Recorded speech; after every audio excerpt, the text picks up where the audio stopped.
للملائكة إني جاعل في الأرض خليفة. Kisah Nabi Allah Adam alaihi salatu wassalam, inilah yang kita akan kisahkan malam ini. Kisah Abul Bashar, bapa dari seluruh manusia. Ma'asyiral muslimin yang dimuliakan Allah Azza wa Jalla, kita mengacu kepada surah Al-Baqarah.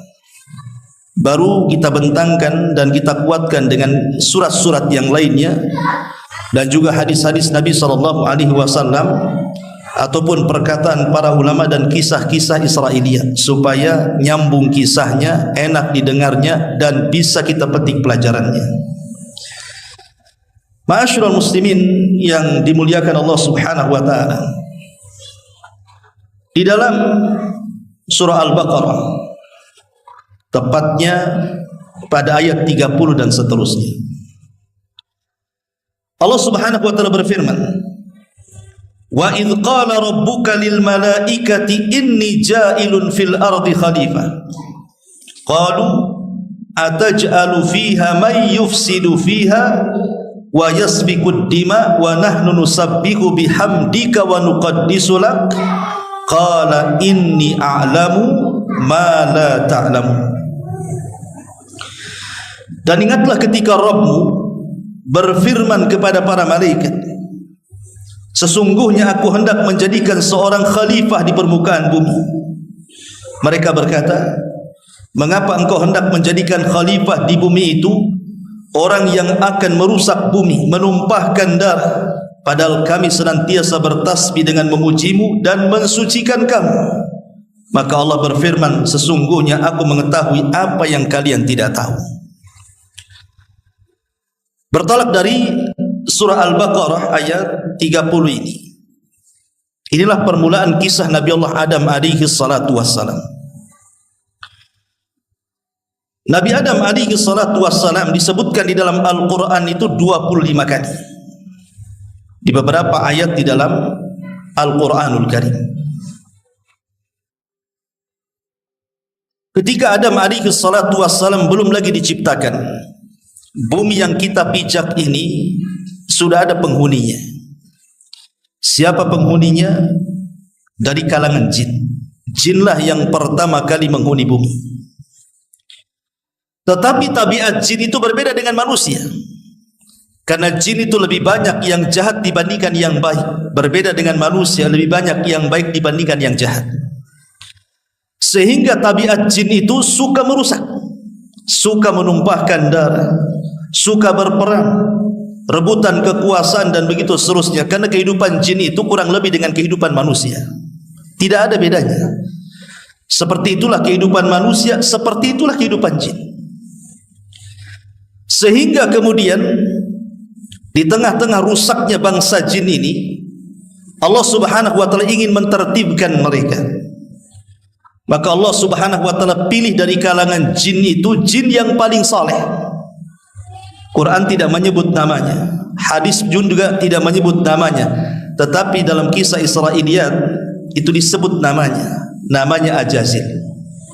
Itulah jin yang paling saleh, yang kemudian kesolehannya mengangkat derajat jin Azazil ini sehingga diangkat ke langit dan hidup di tengah-tengah para malaikat. Bahkan dia menguasai langit pertama, bahkan pernah tinggal di surga. Akhirnya kemudian Allah Subhanahu wa taala memberikan pasukan kepada Ajazil ini berupa para malaikat. Karena malaikat itu makhluk yang pertama kali diciptakan dari makhluk-makhluk yang berakal. Makhluk yang berakal itu 3. 1 malaikat, 2 jin, dan 3 manusia. Dan secara urutan penciptaan, pertama Allah ciptakan malaikat, kedua Allah ciptakan jin, dan yang terakhir Allah ciptakan manusia. Dan itu berdasarkan tartib hadis. Nabi SAW mengatakan, khuliqatil malaika min nur, wa khuliqatil jan min marijim min nar, wa khuliqa lakum mimma wa khuliqa Adam mimma wusifa lakum. Allah ciptakan malaikat dari cahaya, Allah ciptakan jin dari ujung nyala api, dan Allah ciptakan Adam sebagaimana yang Allah sifatkan seperti itu kalian. Artinya di sini Allah mentertibkan secara ciptaan malaikat dulu, kemudian jin, kemudian manusia. Kembali kepada kisah bahwa Allah kemudian memberikan pasukan kepada Ajazil berupa para malaikat. Akhirnya kemudian Ajazil ini memimpin para malaikat untuk menyerang bangsa jin yang jahat. Sebagian jin akhirnya mereka dipenjarakan, dilempar ke lautan, dilempar ke pulau-pulau yang tidak berpenghuni, sehingga jin itu ada di mana-mana. Karena keberhasilannya, Ajazil kemudian memberantas bangsa jin ini dan memisahkan jin yang baik dan jin yang jahat. Karena jin juga sama dengan manusia, ada yang soleh, ada yang tidak. Dan itu sesuai dengan perkataan jin dalam surah jin itu. Apa kata jin? Wa inna minna salihuna wa minna duna dhalik kunna tara'iqa qidada. Kami bangsa jin ada yang soleh, dan kami bangsa jin juga ada yang tidak seperti itu, maksudnya jahat. Kami ini bertingkat-tingkat. Dan ingat, tidak ada satupun nabi dan rasul yang diutus dari bangsa jin. Semua nabi dan rasul itu hanya diutus dari bangsa manusia saja. Makanya jin itu belajar kepada manusia. Tidak ada manusia belajar kepada bangsa jin. Sebaliknya jin belajar kepada kita, maksudnya belajar agama. Kalau jin belajar kepada manusia jadi soleh dia. Kalau manusia belajar sama jin jadi dukun dia. Karena jin itu jahat kan begitu. Lah akhirnya kemudian, setelah kemudian bangsa jin itu sudah mulai tertib kehidupannya, maka sebagai hadiah Ajazil kemudian ditempatkan oleh Allah Azza wa Jal di sorga. Dialah menjadi khazanatul jannah, penjaga sorga. Singkat cerita, akhirnya kemudian Allah Subhanahu wa taala hendak menciptakan makhluk yang akan bergenerasi. Artinya makhluk yang akan bergenerasi itu yang akan terus keberlangsungannya, yang disebut dengan khalifah. Khalifah itu artinya yakhlufu ba'duhu ba'dha, makhluk yang akan bergenerasi terus. Hilang generasi pertama, datang generasi kedua, hilang generasi kedua, datang generasi ketiga. Itulah yang disebut dengan manusia. Makanya di sini Allah Subhanahu wa taala memberitahu para malaikat, dan Allah mengatakan wa idz qala rabbuka lil malaikati inni ja'ilun fil ardi khalifah. Dan Rabbmu berkata kepada para malaikat, aku akan menciptakan makhluk yang akan menghuni bumi dan dia menjadi khalifah. Khalifah di sini artinya apa? Makhluk yang bergenerasi, yang akan terus, tidak keberlangsungannya akan terus ada. Malaikat ini berpikir, jangan-jangan Allah akan menciptakan makhluk seperti menciptakan jin. Karena jin itu kan perusak, suka menumpahkan darah, suka berperang. Jadi malaikat berpikir jangan-jangan makhluk yang akan diciptakan itu seperti mereka. Makanya kemudian malaikat mengatakan, ataj'alu fiha man yufsidu fiha wa yasfikud dima. Ya Rabb, apakah engkau akan menciptakan makhluk yang akan merusak bumi? Apakah engkau akan menciptakan makhluk yang akan menumpahkan darah? Lah, Adam aja belum diciptakan. Kenapa malaikat bicara seperti itu? Kan Adam belum diciptakan. Kenapa kemudian malaikat mengatakan seperti itu? Kata para ulama, ada 3 penafsiran. Penafsiran yang pertama, para malaikat mengkiaskan makhluk yang namanya Adam yang akan diciptakan beserta anak turunannya itu, dikiaskan kepada bangsa jin yang sebelumnya Allah telah ciptakan. Lihat, bangsa jin itu suka menumpahkan darah dan merusak bumi. Makanya malaikat mengkiaskan, jangan-jangan Adam seperti itu. Ini satu penafsiran. Penafsiran yang kedua, malaikat diperlihatkan bagaimana nanti Adam dan turunannya itu akan merusak. Karena apa yang dikatakan malaikat ada benarnya juga. Karena ketika Adam alaihissalam diberikan keturunan, anak-anaknya saling bunuh-membunuh. Qabil membunuh Habil, dan itu pembunuhan pertama. Tapi ada penafsiran yang ketiga, dan ini penafsiran yang wallahu a'lam mungkin agak mendekati kebenaran, bahwa malaikat itu hendak menawarkan diri, seolah-olah malaikat ingin mengatakan, ya Rabb, tidak perlulah kau ciptakan makhluk itu. Nanti dikhawatirkan makhluk yang kau ciptakan itu akan menumpahkan darah dan merusak bumi. Biar kami sajalah yang turun ke bumi. Biar kami yang turun ke bumi. Biar bumi dan langit bergema tasbih. Tidak usah kau ciptakan makhluk itu. Kalau kau menghendaki bahwa makhluk itu diciptakan untuk bertasbih memujimu, kami saja turunkan ke bumi. Biar kami yang bertasbih, biar kami yang mensucikan dirimu, sehingga bumi aman, tidak ada maksiat, tidak ada yang menumpahkan darah, tidak ada yang merusak. Biar kami saja, langit bumi kami ibadah, katanya. Tetapi Allah subhanahu wa ta'ala katakan apa? Inni a'lamu ma la ta'lamun. Hei para malaikat, aku lebih tahu ciptaanku dibandingkan dirimu. Karena terbukti setelah Allah subhanahu wa ta'ala menciptakan Adam alaihi salatu wassalam, lahir dari anak turunan Adam itu orang-orang mulia. Lahir para nabi, lahir para rasul, lahir orang-orang baik, orang-orang soleh, para syuhada. Dan sebagian mereka jauh lebih mulia dibandingkan para malaikat. Para nabi lebih mulia dibandingkan para malaikat. Artinya ini kalimat aku lebih tahu, kalian tidak tahu. Karena setelah Adam diciptakan, sekali lagi turunannya banyak orang-orang baik, banyak para nabi dan rasul yang menandingi kesolehan para malaikat. Ma'asyiral muslimin yang dimuliakan Allah Azza wa Jalla, setelah dialog seperti ini, maka mulailah kemudian Allah Subhanahu wa taala mulai menciptakan Adam alaihi salatu wasallam. Bagaimana caranya? Disebutkan di dalam sebuah riwayat. Riwayat ini dijelaskan oleh ahli tafsir, salah satunya Imam Asy-Syinkiti rahimahullah dan yang lainnya, mengatakan dari Abdullah bin Mas'ud radhiyallahu anhu. Jadi ketika Allah Subhanahu wa taala hendak memulai penciptaan itu, Allah utus malaikat Jibril. Kemana? Ke bumi. Untuk apa? Untuk mengambil tanah di bumi. Itulah bahan baku daripada Adam alaihi salam. Makanya Adam disebut Adam, diambil dari adimul ardi. Tanah yang ada di permukaan bumi itu disebut adim. Makanya adim menjadi Adam, karena tercipta dari tanah. Lah Jibril ketika hendak mengambil tanah itu, tiba-tiba bumi menolaknya.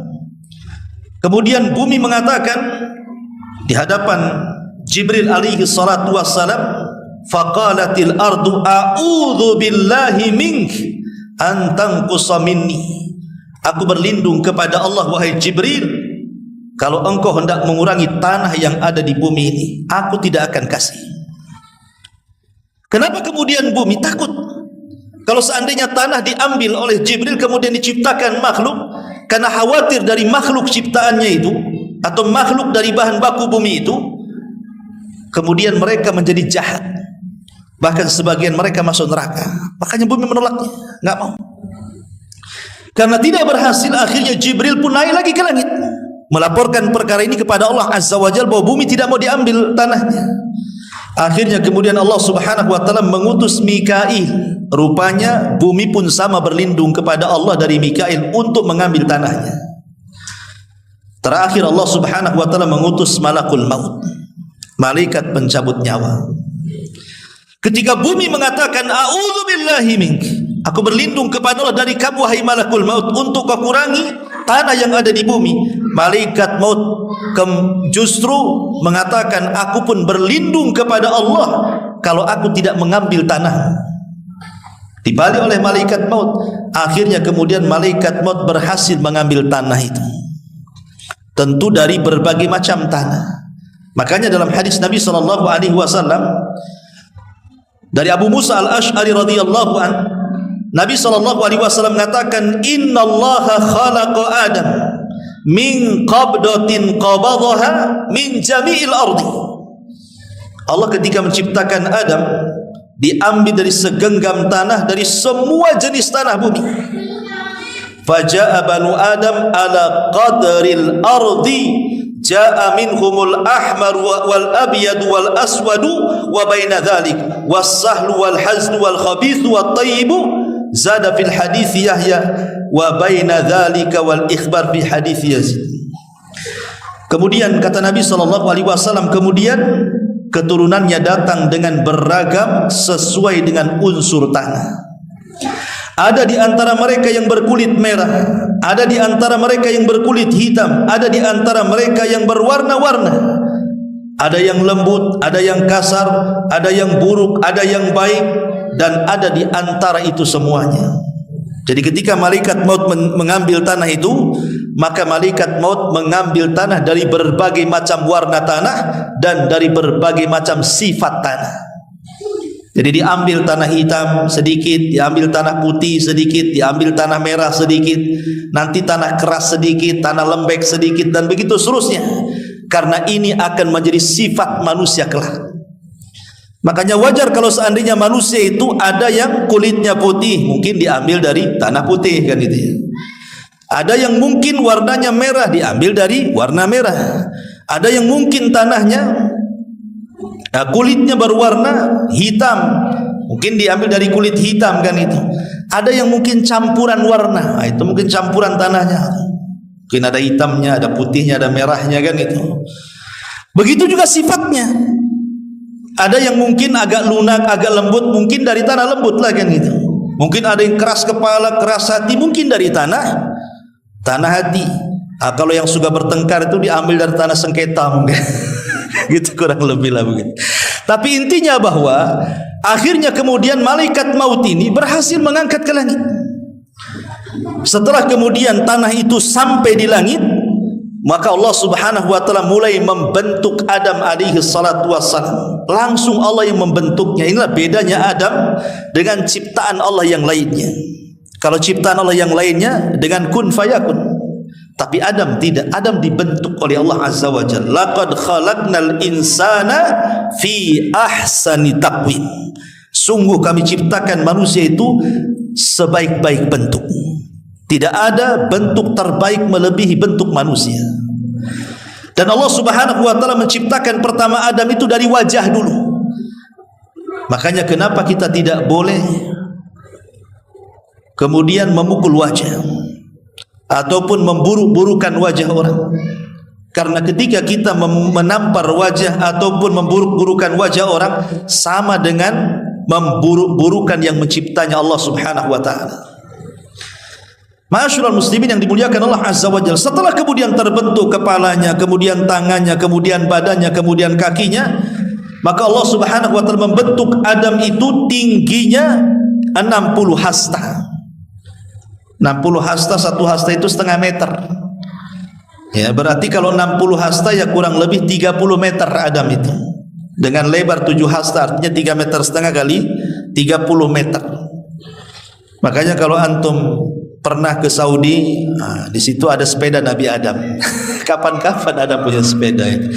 Itu mungkin replika. Kalau mungkin sepeda itu ada di zaman Nabi Adam, ya seperti itulah besarnya gitu.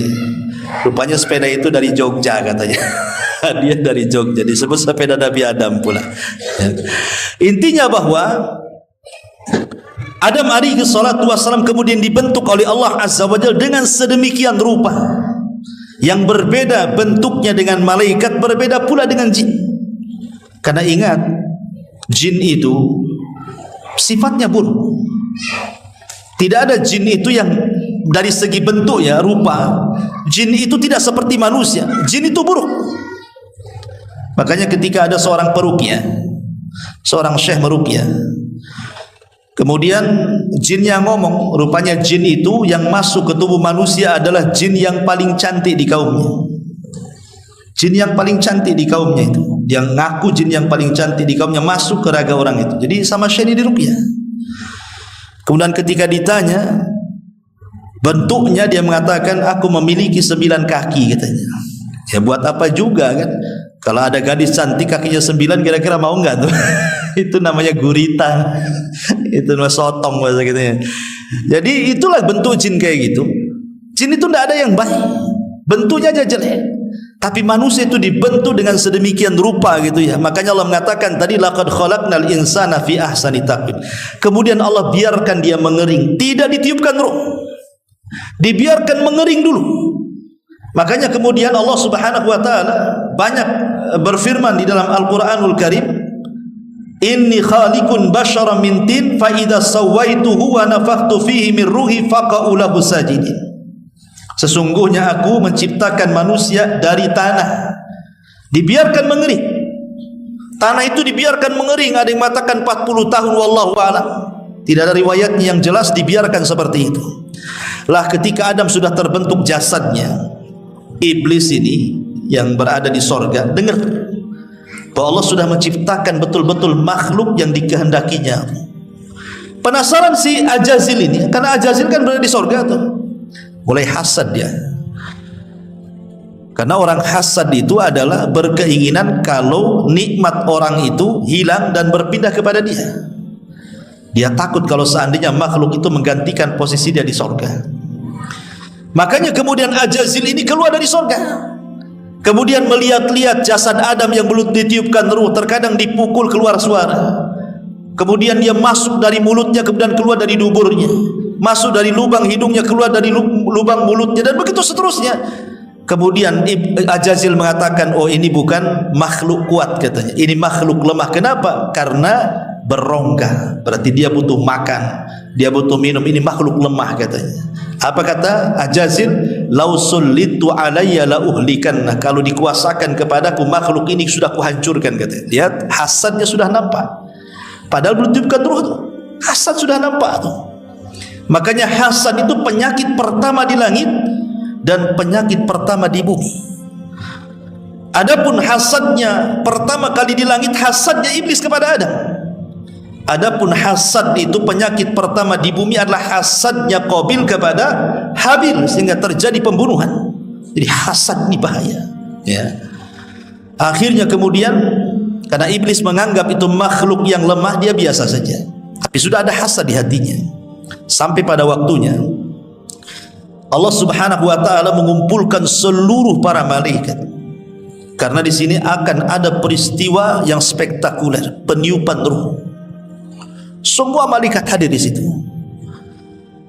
Lah ketika kemudian semua malaikat hadir di situ, Allah Subhanahu wa taala berfirman di dalam Al-Qur'anul Karim, wa idz qala rabbuka lil malaikati usjudu li adam fasajadu illa iblis aba wastakbara wa kana minal kafirin. Dan ingatlah ketika Rabbmu berfirman kepada para malaikat, sujudlah kalian kepada Adam. Maka semua malaikat sujud kecuali iblis. Dia enggan, dia sombong, dan termasuk makhluk yang kafir. Lah ketika Allah Subhanahu wa taala menciptakan Adam, kemudian ditiupkan ruh itu belum sampai di perut, baru sampai di tenggorokan ruhnya. Tiba-tiba Adam bersin, kacih gitu ya, bersin, baru sampai di tenggorokan. Ketika Adam bersin, maka Allah Subhanahu wa taala ajarkan, "Qul ya Adam alhamdulillah." Katakan wahai Adam, alhamdulillah. Dan ini jadi syariat kita. Anda kalau bersin jangan diam saja, tapi ucapkan alhamdulillah. Maka malaikat yang mendengar ketika Adam alaihi salatu wassalam mengucapkan alhamdulillah, semua malaikat mengatakan apa? Yarhamuka rabbuka ya Adam. Semoga Allah merahmati engkau wahai Adam. Makanya sunnah bagi kita, kalau ada orang yang bersin dan dia mengucapkan alhamdulillah, jangan diam saja, kita katakan yarhamukallah, semoga Allah merahmati kamu. Itu doa, ya. Maka orang yang bersin mendoakan balik, ya, yarhamukallah. Kemudian kita doakan balik kepada yang mendoakan kita. Ma'asyiral muslimin yang dimuliakan Allah Subhanahu wa taala. Lah ketika kemudian ruhnya sudah mulai ke perutnya, mulai Adam merasakan lapar tuh. Sementara di hadapan Adam itu ada pohon yang banyak buahnya. Maka Adam belum lagi ruh sampai di kakinya, tangannya sudah mulai meraba-raba ingin memetik buah tadi, ingin makan, padahal ruh belum sampai di kaki itu. Dari sini kata para ulama, Adam alaihi salatu wasalam tersifati dengan sifat isti'jal, terburu-buru. Makanya keturunannya akan seperti itu, seperti itu. Inna khalaqnal insana fi ajal. Manusia itu kami ciptakan dalam kondisi tergesa-gesa, terburu-buru. Itulah sifat kita akhirnya kan. Karena Adam seperti itu, jadi turunannya seperti itu. Suka terburu-buru, ya, tidak mau santai, padahal terburu-buru itu bagian daripada syaitan. Kata Nabi SAW, al-isti'jalu minas syaitan. Terburu-buru itu dari syaitan. ketika betul-betul ruh sudah sampai di kaki, Adam alaihi salatu wassalam, maka Allah subhanahu wa ta'ala perintahkan kepada Adam, idhab ila haula'in nafar, pergi kau kepada para malaikat itu, katanya, ucapkan salam kepada mereka dan dengar kira-kira apa jawabannya. Maka Adam pun menghadap para malaikat dan mengucapkan salam, assalamu alaikum. Maka para malaikat menjawab, waalaikumsalam warahmatullahi wabarakatuh. Maka Allah mengatakan, ya Adam, itulah bentuk penghormatanmu dan penghormatan seluruh keturunanmu. Jadi kalau kita menghormati orang, maka kita ucapkan salam. Lah ketika kemudian semata-mata ruh itu masuk ke raga Adam, maka Allah subhanahu wa ta'ala katakan, fa idza sawaituhu wa nafakhtu fihi min ruhi faqa'u lahu sajidin. Allah mengatakan, apabila sudah kusempurnakan ciptaan Adam, semata-mata ruh sudah masuk ke jasad Adam, hei para malaikat, sujud kalian kepada Adam. Jadi perintah Allah, semata-mata ruh itu masuk ke dalam jasad Adam, maka semua malaikat harus sujud. Dari sini kita tahu bahwa malaikat sujud itu kepada siapa? Bukan kepada raganya Adam, tetapi kepada ruhnya Adam.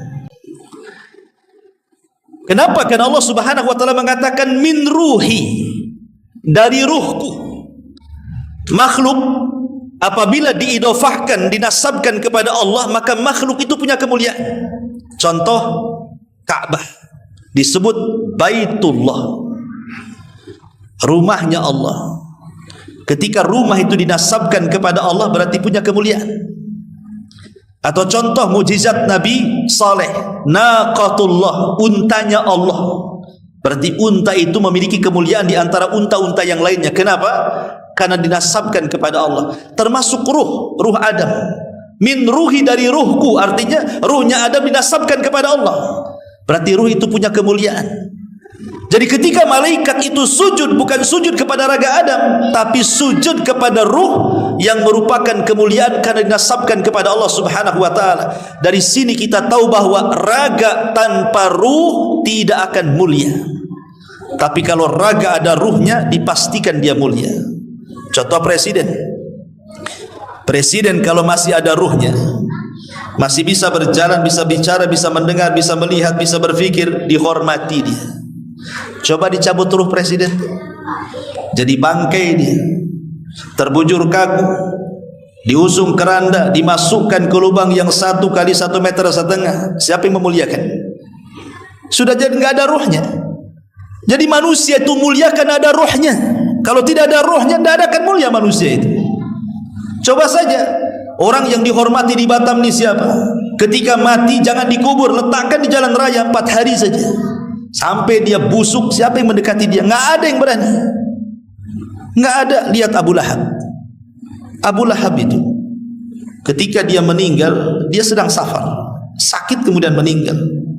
Tidak ada yang menguburkan sampai jasadnya bau busuk. Akhirnya menguburkannya dengan cara apa? Dilempari batu. Akhirnya numpuk batunya. Itulah kuburannya Abu Lahab itu. Karena jasad ini kalau sudah tidak ada ruhnya, tidak ada kemuliaan di dalamnya. Jadi malaikat itu sujud kepada Adam, itu maksudnya sujud kepada ruh yang dimasukkan ke dalam Adam. Itu satu penafsiran.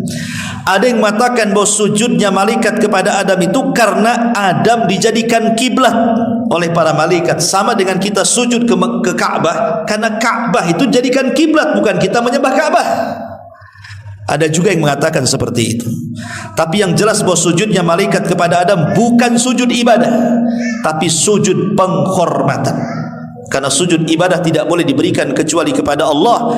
La tasjudu lisyamsi wala lil qamar wasjudu lilladzi khalaqahunna in kuntum iyyahu ta'budun. Jangan kalian sujud kepada matahari dan bulan, tapi sujudlah kepada zat yang menciptakan keduanya kalau kalian benar-benar beribadah kepada Allah. Sujud ibadah tidak boleh diberikan kecuali kepada Allah. Lalu maksudnya sujud apa di sini? Sujud penghormatan. Kalau tentara menghormati dengan cara seperti ini, maka malaikat menghormati Adam dengan cara sujud. Itu maksudnya. Masalahnya iblis itu ada di tengah-tengah malaikat. Ajazil itu ada di tengah-tengah malaikat. Ketika semua malaikat sujud, Ajazil pula tak mau sujud. Makanya kemudian Allah Subhanahu wa taala panggil Ajazil ini yang kelak akan jadi iblis. Allah mengatakan kepada Ajazil ini, "Ma mana'aka alla tasjuda id amartu." Apa yang mencegah kamu untuk sujud ketika aku memerintahkan engkau sujud? Apa kata Ajazil? "Ana khairum minhu, khalaqtani min nar wa khalaqtahu min tin." Ya Rabb, aku lebih baik dibandingkan Adam, katanya. Kenapa? Karena aku tercipta dari api, sementara kau ciptakan Adam dari tanah. Maksudnya apa iblis ini ngomong begini? Ajazil ini ngomong begini. Maksudnya begini, Ajazil ini yang kelak akan jadi iblis ini, dia menganggap bahwa posisi dia itu lebih mendekati malaikat dibandingkan Adam dengan malaikat. Kenapa? Karena malaikat tercipta dari cahaya, aku tercipta dari api. Api dengan cahaya mendekati, ya kan? Api dengan cahaya kan mendekati kan, karena dari api itu keluar cahaya. Loh, sementara tanah dengan cahaya mana bisa, nggak ada dekat-dekatnya pun tidak. Jadi seolah-olah Ajazil ini mengatakan aku lebih dekat dengan malaikat, berarti aku lebih mulia dibandingkan Adam yang kau ciptakan dari tanah. Makanya dia dengan sombongnya mengatakan seperti itu. Itu tidak terkeluar kecuali orang yang sombong.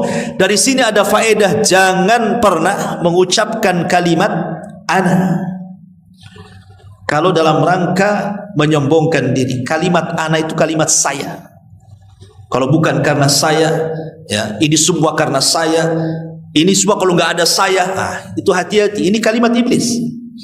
Karena iblis memulai dengan kalimat saya lebih baik dibandingkan Adam.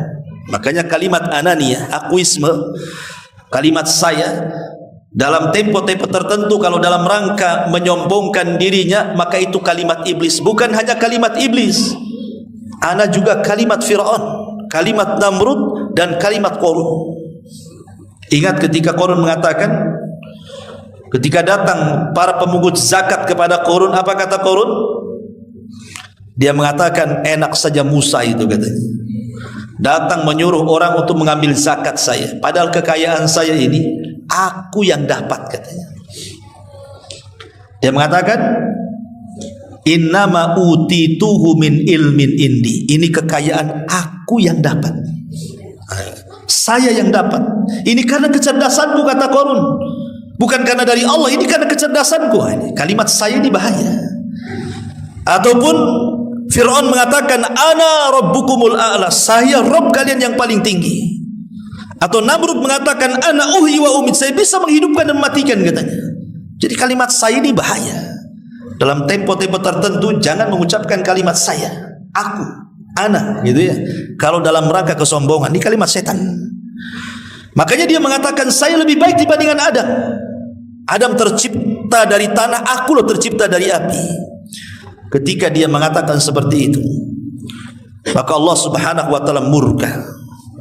Kemudian Allah Subhanahu wa taala mengatakan, fakhruj innaka rajim, keluar kau iblis, engkau makhluk yang terkutuk.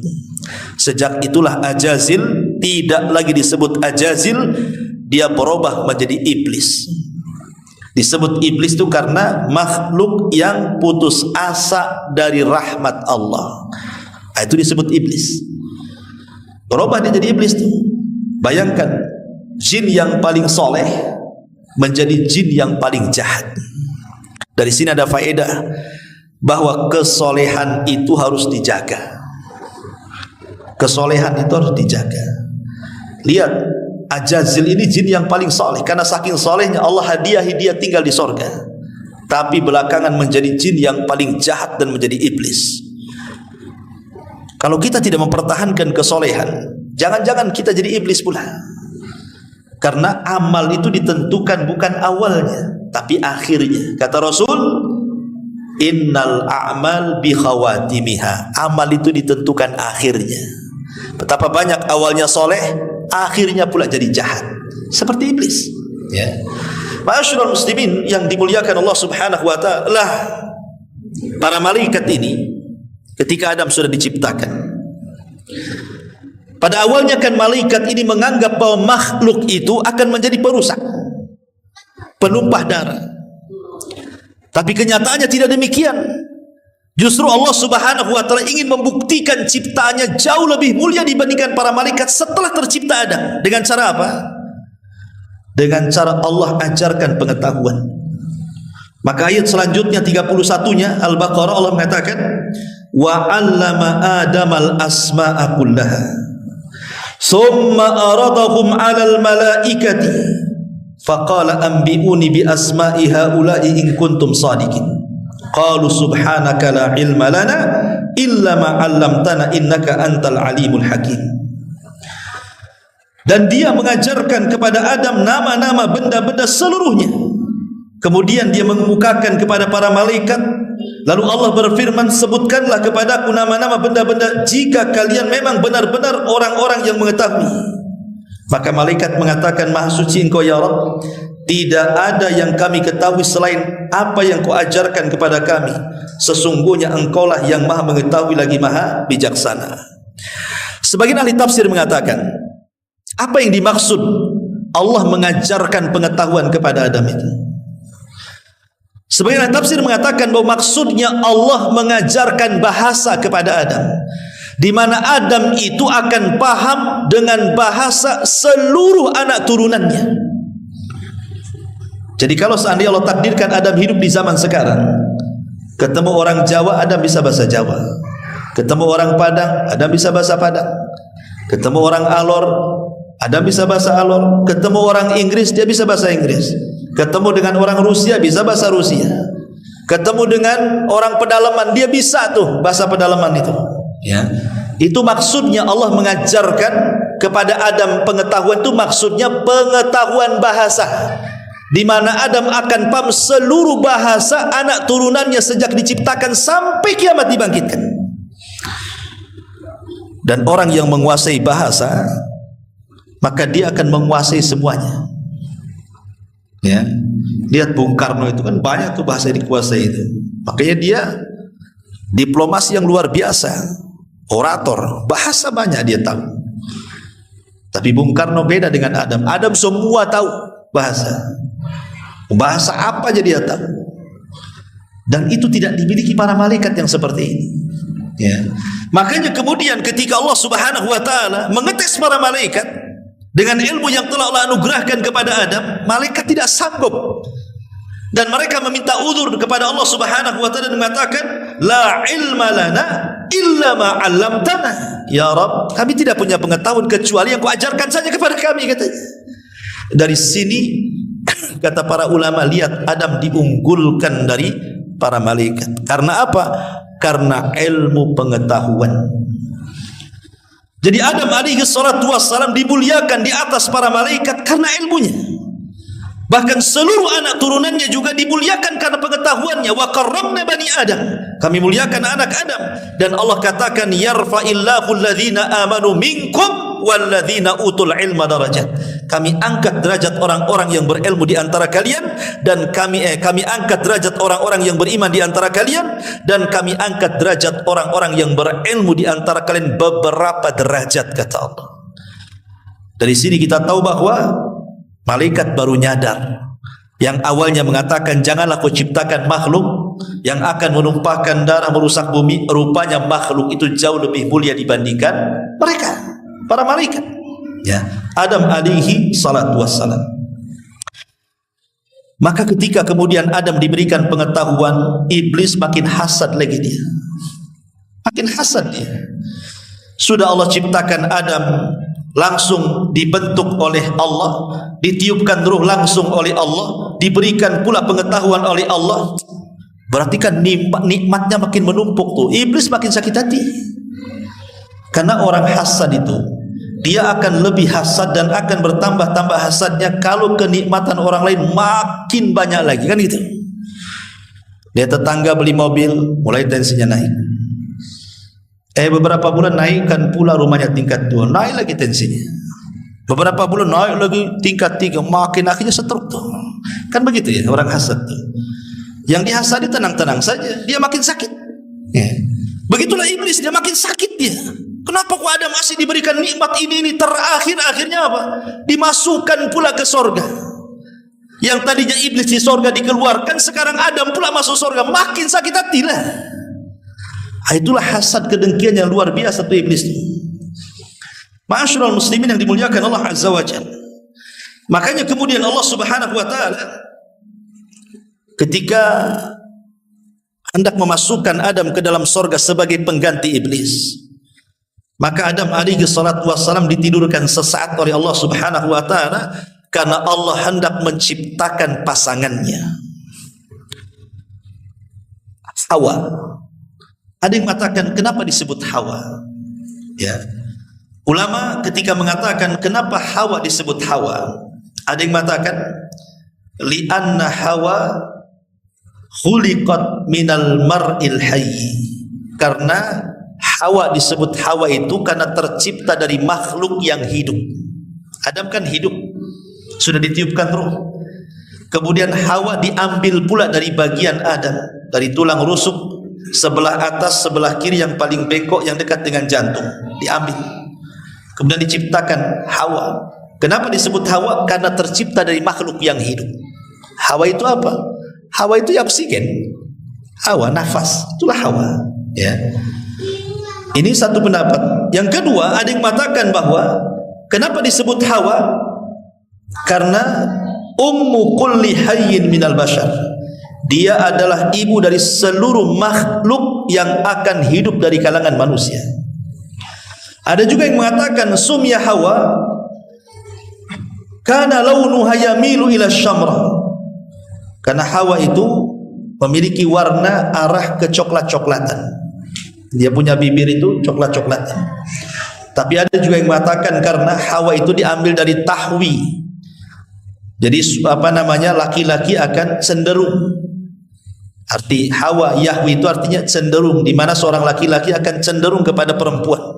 Maka disebut Hawa karena ada kecenderungan laki-laki kepada perempuan. Tapi yang jelas bahwa Ibnu Taimiyah rahimahullahu taala mengatakan, lihat bagaimana Allah Subhanahu wa taala dengan kudrah dan iradahnya, dengan kemampuan dan kemahabesarannya, mampu menciptakan makhluk tanpa ibu dan bapa, Adam alaihi salam. Kemudian mampu menciptakan makhluk tanpa ibu, Hawa.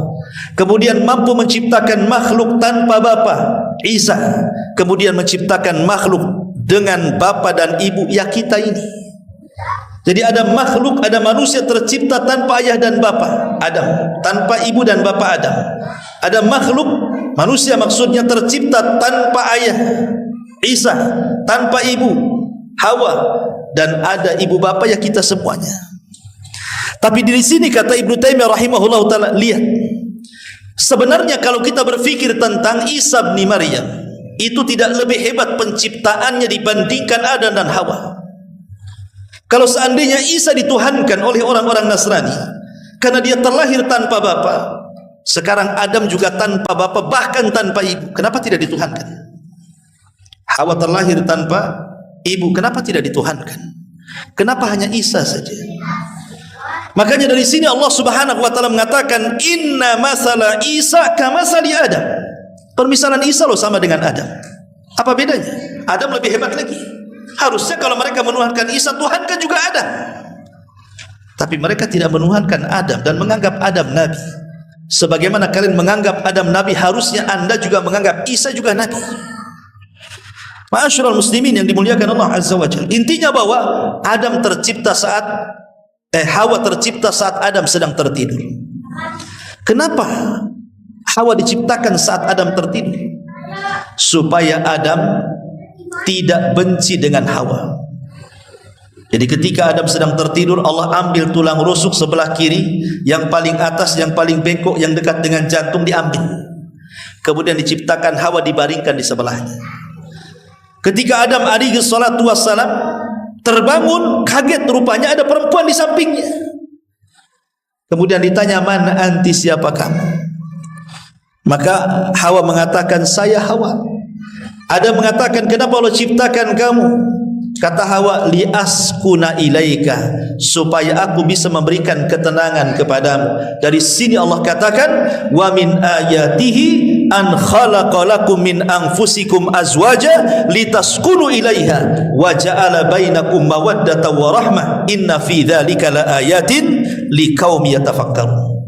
Dan dari tanda-tanda kuasa Allah, Allah jadikan kalian berpasangan. Ada suami, ada istri. Gunanya untuk apa? Litaskunu ilaiha, supaya engkau merasa tenang dengan pasanganmu. Kemudian terciptalah mawaddah, rasa cinta, warahmah, dan kasih sayang. Dan itu semua adalah kekuasaan Allah bagi orang-orang yang berfikir. Maka Adam diciptakan Hawa supaya dia tidak ketakutan di sorga. Karena seindah apapun sorga, ikhwan, seindah apapun sorga, kalau hidup sendirian itu ketakutan. Coba saja antum hidup sendirian di Batam. Satu kota Batam milik anda lah, tapi sendirian hidupnya. Lontang lantung ke Batam Center sendiri, ke Jodoh sendiri, ke Barelang sendiri. Apa nggak takut sendirian? Ya. Supaya tidak ketakutan, diciptakan pasangannya. Minimalnya kalau 2 orang dan beda jenis laki-laki dan perempuan, nggak akan takut hidup itu. Dulu kuburan itu hal yang menakutkan. Lewat kuburan saja kita lari. Sekarang enggak, orang pacaran di kuburan udah takut lagi, karena dua-duanya setan. Akhirnya kan nggak takut kan di situ, karena berdua. Coba sendirian, jangan dibawa pasangannya, suruh duduk di atas kuburan, apa enggak merinding dia.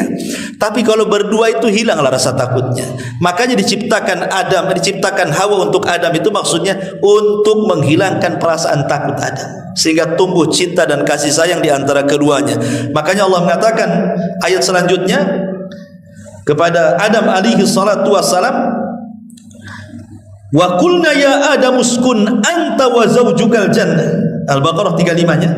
Dan kami berfirman, wahai Adam, diamilah oleh kamu dan istrimu sorga itu. Wa kula minha ragadan haitsu syi'tuma wa la taqraba hadhihi asy-syajarata fatakuna minadh dhalimin. Dan makanlah makanan-makanan yang banyak yang ada di sorga yang kau sukai, tapi ingat, janganlah kamu dekat pohon ini yang menyebabkan kamu termasuk orang zalim.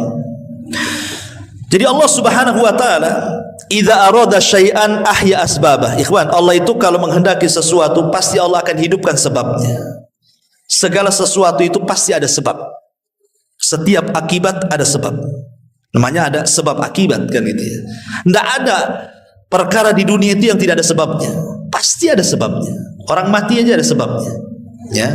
Orang dapat rizki ada sebabnya. Orang punya anak pun ada sebabnya. Semua ada sebabnya. Di kehidupan dunia pasti ada sebabnya. Lah Adam alaihi salatu wassalam kan memang diciptakan oleh Allah bukan untuk tinggal di sorga. Karena Allah sebelumnya sudah ngomong di hadapan para malaikat, inni ja'ilun fil ardi, aku akan jadikan makhluk di bumi bukan di sorga. Sehingga Adam tidak mungkin lama di sorga, karena tujuan Allah itu bukan menciptakan di sorga, tapi menciptakan makhluk untuk di bumi. Makanya bagaimana caranya Adam itu tidak tinggal di sorga, dia harus ke bumi. Maka Allah ciptakan sebabnya. Apa sebabnya? Allah uji Adam dengan cara apa? Hei Adam, hei Hawa, masuk ke sorga, makan minum semua yang kenikmatan di sorga itu. Tapi ingat, ini satu pohon, jangan kau dekat-dekat. Satu pohon ini jangan kau dekat-dekat. Kalau kau dekat, kau lihat, kau makan, bahaya. Bayangkan, dari sekian ribu pohon di sorga cuma satu. Sebenarnya kan gampang saja kan, ngindari yang satu kan. Kan kenikmatan sorga yang lain banyak.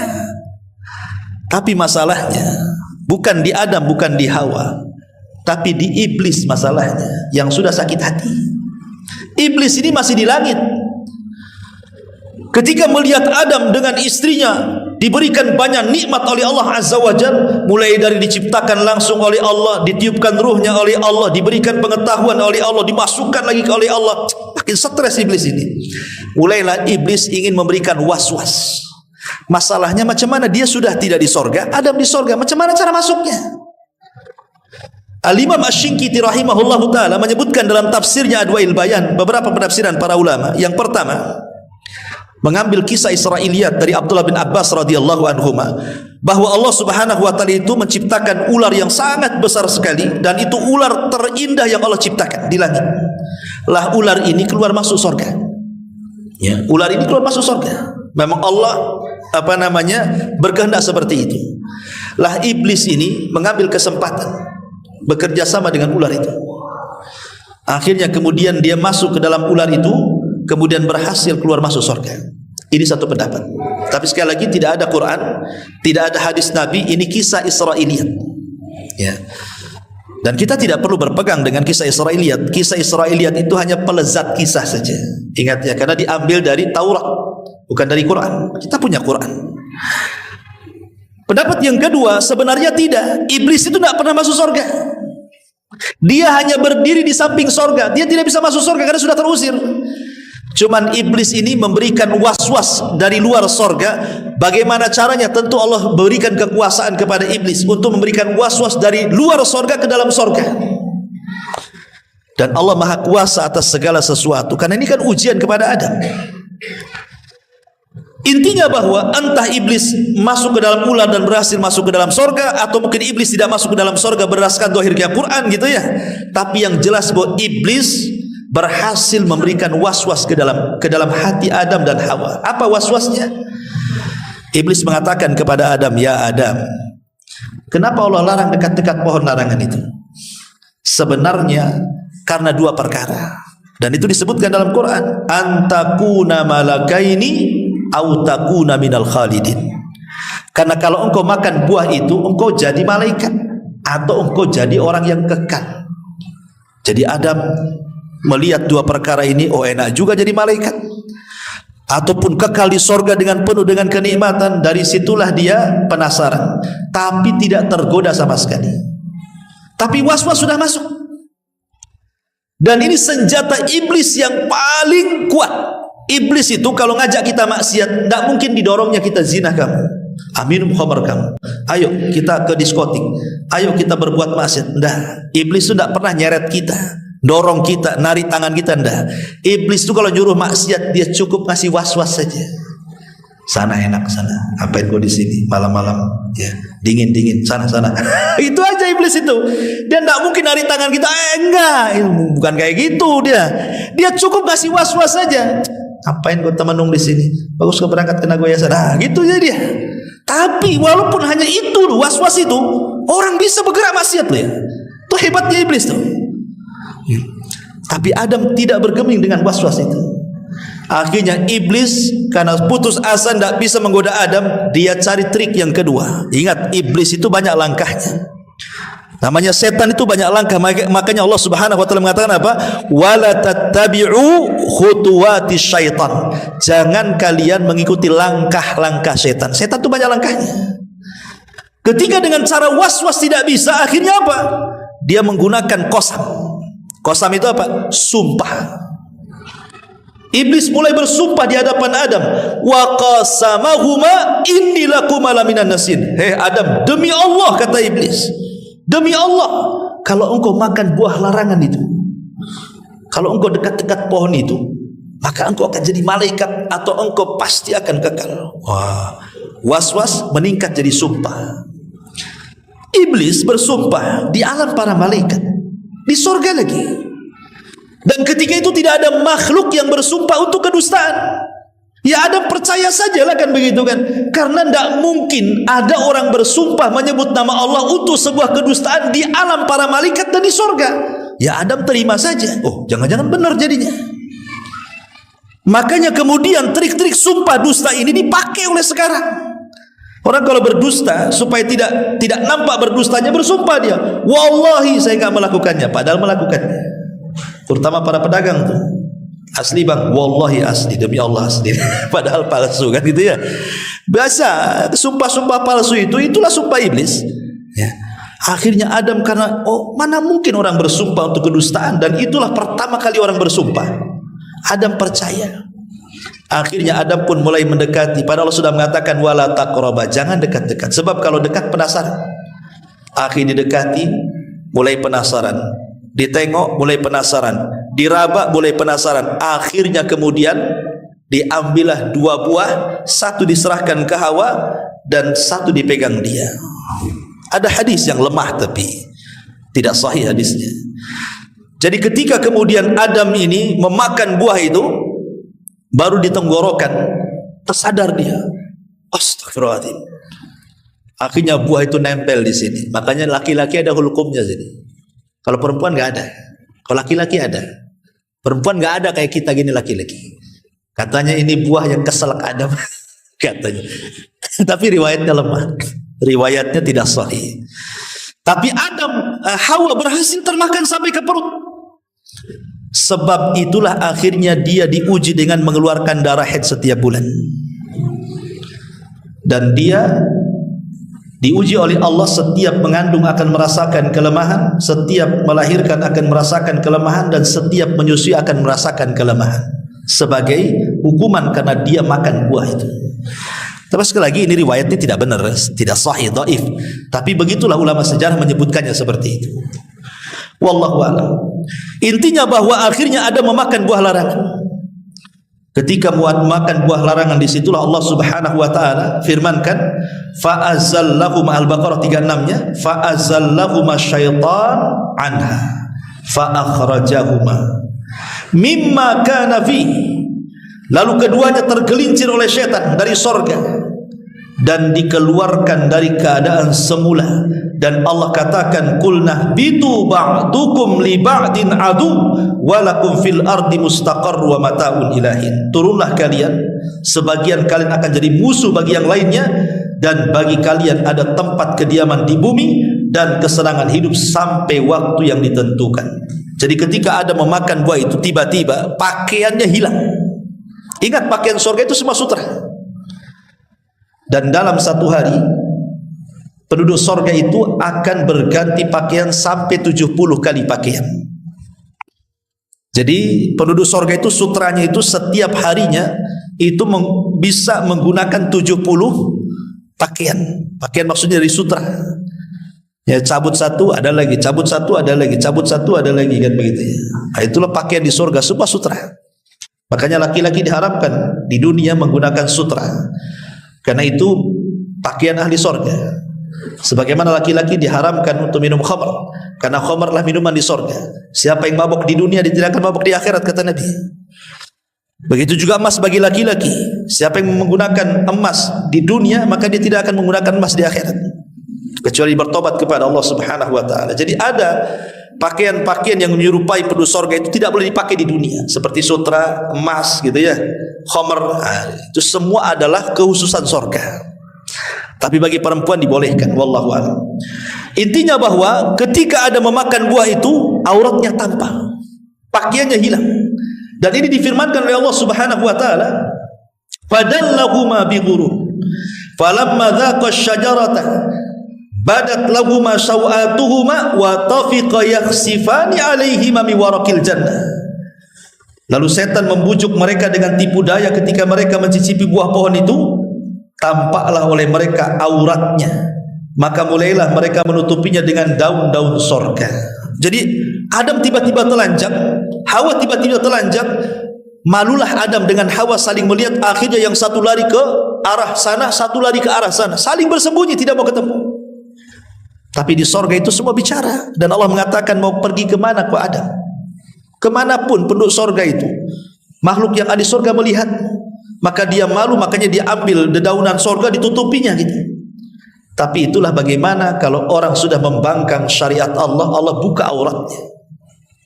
Dan dari situlah kemudian Allah Subhanahu wa taala katakan, keluarlah kau dari sorga, turunlah ke bumi. Ada yang mengatakan bahwa ketika Adam alaihi salatu wassalam turun ke bumi, maka ada 4 makhluk yang ikut turun dengan Adam. Jadi ada 4 makhluk sorga yang ikut turun ke bumi bersama Adam alaihi salatu wassalam. Apa saja makhluk itu? Yang pertama, makhluk yang turun dengan Adam ke sorga adalah kurma. Tapi yang dimaksud di sini adalah kurma ajwa. Kurma ajwa itu kurma Madinah.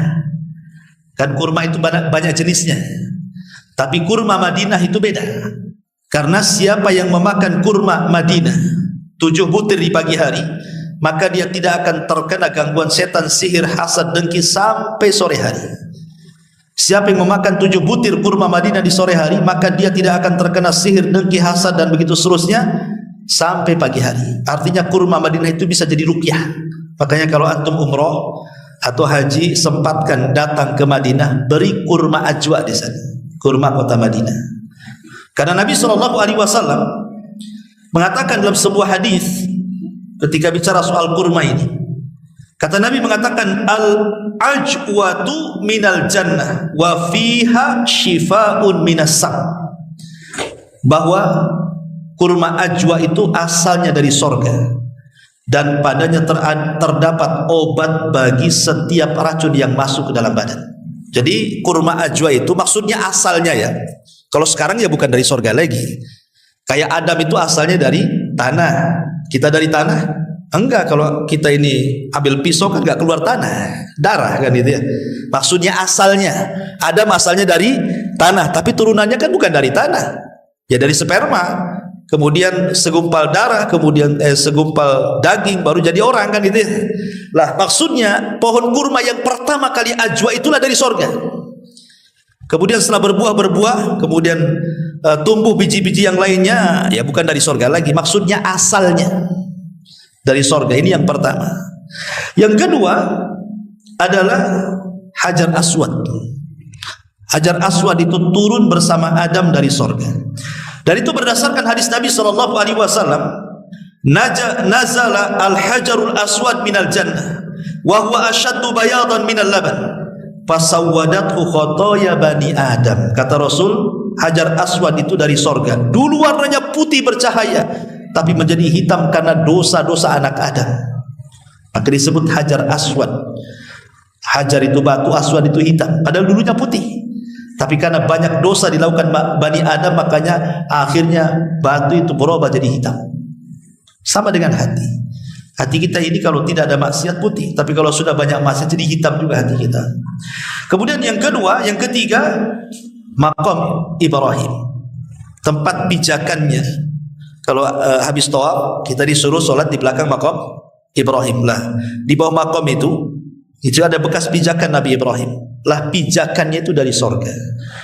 Kata Nabi SAW ketika bicara tentang Maqam Ibrahim, inna rukna wal maqam yakutatani min yakutil jannah tamasallahu nurahuma walau lam yatmis nurahuma la adha'ata ma bainal masyriqi wal maghrib. Sesungguhnya rukun dan maqam keduanya adalah dua permata dari sorga. Allah hapus cahayanya. Kalau Allah tidak hapus cahayanya, tentu cahaya itu akan menerangi barat dan timur katanya. Ini yang ketiga. Dan yang terakhir adalah Sungai Nil dan Sungai Efrat. Kata Nabi SAW ketika bicara soal Sungai Nil dan Efrat ini, ra'a arba'ata anharin, Nabi melihat 4 sungai, min asliha nahrani zahirani wa nahrani batinah, 2 sungai zahir, 2 sungai batin. Kemudian aku bertanya, ya Jibril, apa yang dimaksud sungai-sungai ini? Maka Jibril mengatakan, amma nahranil batinan, adapun 2 sungai yang batin yang tersembunyi itulah sungai-sungai di sorga. Wa amma zahiran, adapun sungai-sungai yang tampak adalah an-Nil wal Furat, maksudnya sungai Nil dan sungai Efrat. Maksudnya apa sungai Nil dan sungai Efrat? Maksudnya asal airnya, air yang pertama kali memenuhi sungai itu dari sorga. Ya sekarang bukan dari sorga lagi, maksudnya permulaannya, ya itulah dari sorga. Inilah makhluk yang turun bersama Adam. Pertanyaannya, Adam turun di mana? Memang Quran tidak menjelaskan Adam turun di mana. Kemudian hadis juga tidak menjelaskan Adam turun di mana. Tapi ada ijtihad para ulama yang kemudian mengatakan, ada yang mengatakan Adam itu turun di Sri Lanka. Di Sri Lanka di India sana. Tapi Hawa itu turun di Jeddah. Ini yang masyhur disebutkan ahli tafsir. Ya, jadi yang satu turun di Sri Lanka, yang satu turun di Jeddah. Kemudian saling cari. Ketika kemudian sudah dekat, maka tempat berdekatan disebut Muzdalifah. Kemudian ketika betul-betul ketemu, maka disebut Arafah. Kenapa Arafah disebut Arafah? Arafah itu artinya mengetahui. Ya, berarti Adam mengetahui Hawa, Hawa mengetahui Adam, maka tempatnya disebut Arafah. Makanya ada istilah padang Arafah. Itulah tempat pertemuan Adam dengan Hawa di situ, di Arafah. Disebut Arafah. Ya. Ma'asyiral muslimin yang dimuliakan Allah. Lah ketika kemudian Adam bertemu, disitulah Allah Subhanahu wa taala kemudian datang menemui Adam. Kemudian Allah Subhanahu wa taala mengajarkan kalimat taubat. Apa kalimat yang diajarkan Allah kepada Adam? Rabbana zalamna anfusana wa illam taghfir lana wa tarhamna lanakunanna minal khasirin. Inilah kalimat pertama yang diucapkan Adam di dunia. Inilah ucapan pertama. Adam belum bicara. Inilah kalimat pertama yang ada di dunia. Rabbana zalamna anfusana. Ya Rabb kami telah mendolimi diri-diri kami. Fa illam taghfir lana, jika engkau tidak mengampuni kami, wa tarhamna, dan tidak memberikan kasihan kepada kami, lanakunanna minal khasirin, tentu kami termasuk orang-orang yang rugi. Ketika Adam diajari kalimat taubat oleh Allah, dan inilah kalimat yang diucapkan pertama Adam, maka Allah mengatakan fataba alaihi, Allah pun terima taubatnya Adam. Innahu kana tawwabur rahim, karena Allah zat yang maha penerima taubat. Tapi iblis, ada yang mengatakan iblis diturunkan di lautan. Makanya istana iblis itu ada di lautan. Sebagaimana hadis yang sahih, bahwa iblis itu punya istana di lautan. Dari istana itulah iblis menyebarkan orang-orangnya, pasukan-pasukannya untuk ke daratan menggoda anak-anak Adam. Ada yang berhasil menggoda orang yang solat tidak solat, orang yang puasa tidak puasa, dan begitu seterusnya. Tapi tidak bangga bagi iblis. Iblis hanya bangga ketika ada anak buahnya berhasil menceraikan suami istri, langsung bangkit, diambil piala, diletakkan di kepalanya, anta, engkau adalah pasukan terelitku, katanya. Kenapa? Karena kalau orang solat tidak solat, dosanya untuk dia saja, korbannya satu. Orang puasa tidak puasa, korbannya satu. Tapi kalau orang bercerai, itu korbannya banyak. Pertama istri jadi korban, suami jadi korban, anak-anak pula jadi korban. Akhirnya istrinya kawin lagi, suaminya tidak mengakui anaknya. Suaminya kawin lagi, istrinya tidak mengakui anaknya. Iblis datang, nak, ibu bapamu tidak mengakui kamu, kau jadi anak angkat aku aja. Jadi anak angkat iblis. Itulah kasihan orang-orang yang bercerai itu, korban semuanya. Ya. Jadi dari sini ma'asyiral muslimin yang dimuliakan Allah Azza wa Jalla, akhirnya Adam pun tobat. Ketika sudah tidak punya dosa lagi, maka dia kemudian bergerak ke mana? Bergerak ke tanah haram. Makanya dalam manasik haji, kalau kita sedang berada di padang Arafah, karena al-hajjul Arafah, ingat haji itu ditentukan dengan wukuf di Arafah. Maka siapa yang berdoa seperti doa Nabi Adam, Rabbana zalamna anfusana wa illam taghfir lana wa tarhamna lanakunanna minal khasirin, dan dia betul-betul ikhlas, maka dia pulang dari haji seperti bayi yang dilahirkan oleh ibunya, tidak punya dosa lagi, seperti Adam, tidak punya dosa. Maka dia masuk ke haram. Kemudian di situ malaikat membangun Ka'bah. Ingat, Ka'bah yang pertama bangun siapa? Malaikat. Maka mulailah Adam kemudian beribadah. Itulah tanah pertama Allah diibadahi di permukaan bumi. Sebelum ada tanah tempat ibadah, disitulah tempat ibadah. Jadi Mekah itu adalah tanah yang pertama kali diibadahi Allah di situ. Itulah Adam dengan Hawa beribadah di situ. Ma'asyiral muslimin yang dimuliakan Allah Azza wa Jalla, dari sinilah Allah Subhanahu wa taala perintahkan Adam untuk menggauli Hawa. Karena Allah sudah katakan bahwa dia akan menjadi makhluk yang bergenerasi. Harus ada generasi, dan itu harus kawin. Makanya kemudian Adam diilhamkan untuk menggauli Hawa. Dari sinilah kemudian Hawa Allah takdirkan hamil sampai 20 kali, dan setiap hamil selalu kembar. Sehingga akhirnya Adam punya anak 40. Ya, dan setiap kembar pasti laki-laki dan perempuan, laki-laki dan perempuan. Jadi 20 anak laki-laki dan 20 anak perempuan. Sampai pada waktunya, akhirnya kemudian anak-anaknya sudah besar. Karena tidak ada orang lain, Allah perintahkan supaya kawin silang. Yang paling besar Qabil, adiknya Habil. Kemudian kata Adam, Qabil, kamu harus menikah dengan kembarannya Habil. Habil, kau harus menikah dengan kembarannya Qabil. Setan masuk di sini. Ketika setan tidak bisa menggoda Adam, masuk ke anak-anaknya, masuk ke telinga Qabil. Bil, tengok kembaranmu. Cantik kan? Tengok kembaran Habil, jelek kan? Masa kau mau kawin sama orang jelek? Mulai dikasih was-was dia. Ya, dari situ mulai hasad dia. Dia tolak mentah-mentah perintah bapaknya dan mengatakan, saya tidak mau menikah dengan kembaran Habil, saya menikah dengan kembaran saya sendiri. Kata Adam, ini perintah Allah. Kalau memang perintah Allah, mana buktinya katanya? Kalau begitu, kalian harus berkorban. Siapa yang diterima korbannya, maka dia berhak memilih pasangannya.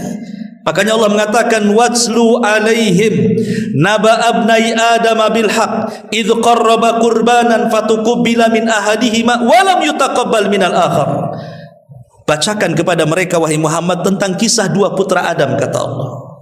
Ketika keduanya berkorban, yang satu berkorban dengan kambing, yang satu berkorban dengan buah-buahan, kemudian Allah terima korbannya Habil dan Allah tolak korbannya Qabil. Dari sini Qabil marah dan mengatakan, la aqtulannak, saya akan bunuh kamu. Akhirnya betul-betul terjadi pembunuhan. Itulah pembunuhan pertama di alam manusia, Qabil membunuh Habil.